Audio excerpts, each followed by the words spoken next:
19 తారీఖున 2023 మంగళగిరిలో TDP head ఆఫీసులో పట్టాభి అనే వ్యక్తి చేత వంశీ మీద భరించలేని విధంగా బూతులు తిట్టించారు చంద్రబాబు నాయుడు గారు. మంగళగిరి తెలుగుదేశం పార్టీ హెడ్ ఆఫీసులో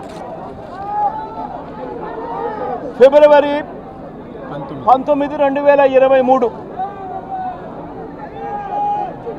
పట్టాభి అనే వ్యక్తి రెచ్చగొడుతూ వంశీని తిడుతూ ఫిబ్రవరి 19వ తారీఖున తాను మాట్లాడిన మాటలు.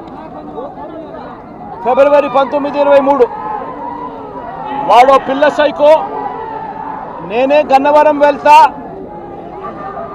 ఎవడేం పీకుతాడో చూస్తా, ఆ వంశీ సంగతి తేలుస్తా, నియోజకవర్గంలో నుంచి బయట అంటూ గన్నవరం ఎమ్మెల్యే వల్లభనేని వంశీని రెచ్చగొట్టింది సాక్షాత్తు ఫిబ్రవరి 19వ తారీఖున ఇదే పట్టాభి అనే వ్యక్తి.